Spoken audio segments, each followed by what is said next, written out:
عارف رومی رحمت اللہ تعالیٰ نے لکھا ہے کہ وہ جس چیز سے بندے کو محبت ہوتی ہے نا، اس کا نام خواب میں بھی لے لیا جائے تو بندہ چونک جاتا ہے۔ عارف رومی رحمت اللہ علیہ فرماتے ہیں ایک شخص بیمار ہو گیا تھا، کومے میں چلا گیا تھا، وہ کئی لوگوں نے کوششیں کی پر وہ شفا نہیں ہوتی تھی۔ باپ اس کا بہت بڑا آدمی تھا، مالدار تھا، تو اس نے ایک بڑے طبیب کو بلایا، اس نے کہا اس کا پتہ تو کرو معاملہ کیا ہے، کیسے ٹھیک ہو سکتا ہے۔ تو وہ طبیب کہنے لگا کہ یہ نہ کسی سے محبت کرتا ہے، جس سے محبت کرتا ہے اس سے بچھڑ گیا ہے اور اس غم میں اس کیفیت میں چلا گیا، دوائیاں شوائیاں اثر نہیں کریں گی۔ تو وہ کہنے لگا اب ہمیں تو پتہ بھی کوئی نہیں کس سے اس کا پیار ہے، کس دوست کی کس محبوب کی جدائی میں یہ پریشان ہے، تو کیسے پتہ کریں۔ تو وہ طبیب سیانا تھا، اس نے کہا یہ کون کون سے ملکوں میں جا چکا ہے۔ اس نے ملکوں کے نام لیے تو اس طبیب نے نا اس کے کان میں ان سارے ملکوں کا ذکر کیا۔ جب وہ والا ملک آیا نا تو ہلکا سا چونکا وہ کہنے لگا اب اس ملک کے اندر جتنے شہر ہیں ان کے نام بتاؤ۔ وہ شہروں کے نام لیے تو جب وہ والا شہر آیا نا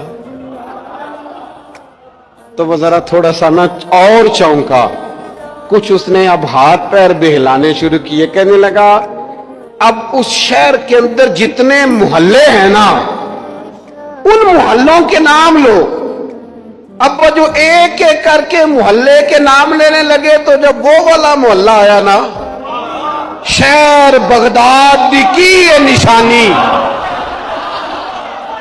اچیاں لمیاں چیراں، شہر بغداد دے ٹکڑے منگساں تے کرساں میرا میرا۔